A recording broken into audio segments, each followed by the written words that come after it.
Pessoal, estamos alcançando quase 100 assinaturas para a CPI do MST e a melhor notícia de todas é que é uma bancada de 300 deputados, que é a Frente Parlamentar da Agropecuária, está oficialmente apoiando as 3 iniciativas de CPI do MST, ou seja, a CPI do MST vai sair antes mesmo do governo Lula aprovar sequer uma medida provisória que trate sobre organização de ministérios. Então, a base do Lula está tão... não é nem que está destruída, ela nem foi construída a ponto de uma das primeiras medidas do parlamento ser uma derrota humilhante para o Lula. Por favor, me ajuda. Vamos falar mais sobre isso logo depois que você se inscrever no canal, que você clicar no sininho para receber as notificações, que você entrar nos nossos grupos de WhatsApp para participar das discussões, para nos ajudar a convencer os deputados a assinar a nossa CPI e também, claro, entrar na nossa Twitch e se inscrever no Clube MBL se você quiser receber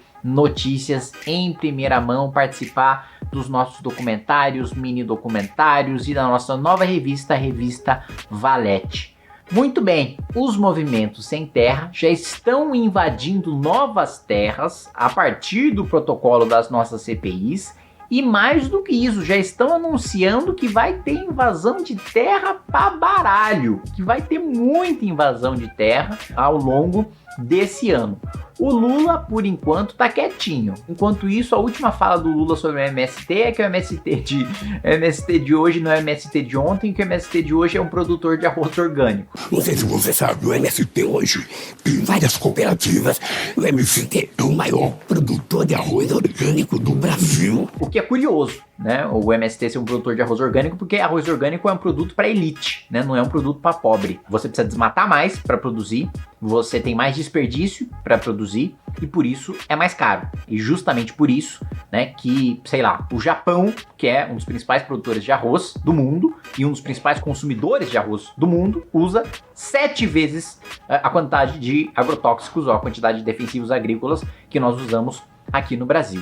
Muito bem, então a grande notícia, né, é primeiro, o Lula tá quietinho, ele está aparentemente com medo de se pronunciar sobre as ações do MST. Eu acho que ele não esperava que o MST fosse se sentir tão confortável tão cedo antes de conversar com ele para ter essas invasões. E por quê? Porque essas invasões politicamente são péssimas pro Lula. Antes mesmo dele formar sua base, ele briga com a maior bancada do Congresso Nacional, ou a segunda maior, porque eu sempre digo, a maior bancada do Congresso Nacional é a do corporativismo, especialmente a do serviço público, a do lobby para ter aumento de salário para quem já ganha no mínimo 5 mil reais e para quem ganha também já o teto, já 35, 40 mil reais, né? Essa é a principal bancada, mas a segunda principal bancada é a Frente Parlamentar da Agropecuária. Não à toa, uma das que mais gera emprego no nosso país, a que segura a nossa balança comercial nas costas, muito, né, da razão do nosso real não desvalorizar tanto é por causa do agronegócio segurar a nossa balança comercial e a galera comprar o nosso produto em dólar e a gente ter mais dólar aqui no Brasil. Então a gente exporta muito, isso é uma coisa boa, as pessoas compram as nossas coisas em dólar, isso mantém o nosso real, né, um pouco mais poderoso. Mas por que um pouco mais poderoso? Porque o nosso real hoje está tão desvalorizado pelo que a gente chama de risco fiscal, que é o medo dos países, dos bancos que emprestam para o Brasil, de dar calote. Tô triste, parça, de verdade. Tô triste porque é meu patrimônio. Os investimentos estão paralisados. Ninguém tá investindo. E isso eu tô falando, gente, de grandes empresários americanos, de grandes empresários e banqueiros brasileiros que estão me dizendo, estão me constatando o fato de que os investimentos no Brasil estão paralisados. Estão paralisados. Para pensar comigo. Se o governo gasta demais, o risco fiscal é alto demais, o risco de dar calote é alto demais, a taxa de juros vai subir. Porque quanto maior o risco de emprestar para uma pessoa, mais caro vai ser para emprestar para essa pessoa. Por que eu vou investir o meu dinheiro numa atividade produtiva se eu posso ter um investimento seguro, que é simplesmente emprestar dinheiro para o governo e deixar aquele dinheiro rendendo seguramente, tranquilo, suave? pô, deixa lá 10, 12, 13, 15%, né, rendendo tranquilo, sem precisar se arriscar numa atividade produtiva. E aí, passivo tributário, passivo trabalhista, passivo ambiental e por aí vai. Então, o PT tá destruindo aquilo que ele nem construiu ainda, que é uma base parlamentar dentro do Congresso Nacional. Mais uma vez eu repito para vocês, nós estamos vencendo o PT, e isso graças aos próprios movimentos pelegos do petismo e a própria fritura e bateção de cabeça entre ministros petistas. Vamos lembrar do exemplo, imagina uma presidente de partido como a Gleisi Hoffmann fritando Fernando Haddad, que é um cara que foi candidato ao principal governo, né, do Brasil, que é o governo do estado de São Paulo, pela sua relevância econômica e pela sua população, sem querer denegrir nenhum outro estado, e que assumiu o Ministério da Fazenda, que é do mesmo partido dela,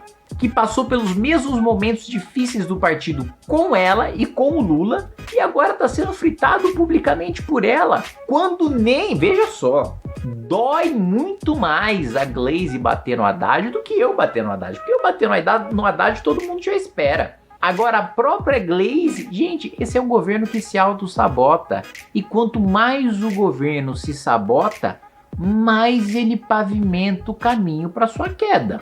Isso é natural. Não tem maioria no Congresso. Se desenha uma crise econômica. As nomeações que a gente está vendo são de nomes que já têm histórico de acusações de corrupção, de lavagem de dinheiro, de concussão e de peculato. Tá todo o caminho se desenhando para uma coisa que eu já vi antes. Que eu já vi antes indo a pé de São Paulo para Brasília, que eu já vi antes acampando em frente ao Congresso Nacional, que eu já vi antes articulando numa salinha, numa liderança aqui, juntando vários partidos políticos, inclusive a bancada do agro e a bancada evangélica, que culminou no que vocês sabem no que culminou. E se vocês não sabem no que culminou, tem um excelente documentário, que é engraçado também, para além de informativo, no Amazon Prime, chamado Não Vai Ter Golpe, que eu recomendo muito que vocês assistam, ou se vocês não têm Amazon Prime, dá para vocês se inscreverem no Clube MBL e também ter acesso a esse documentário. Enfim, para fechar, Lula não construiu uma base, está se desenhando uma crise econômica, ele não tem maioria no Congresso Nacional e a primeira derrota que ele vai sofrer vai vir antes de qualquer vitória, que é a CPI do MST.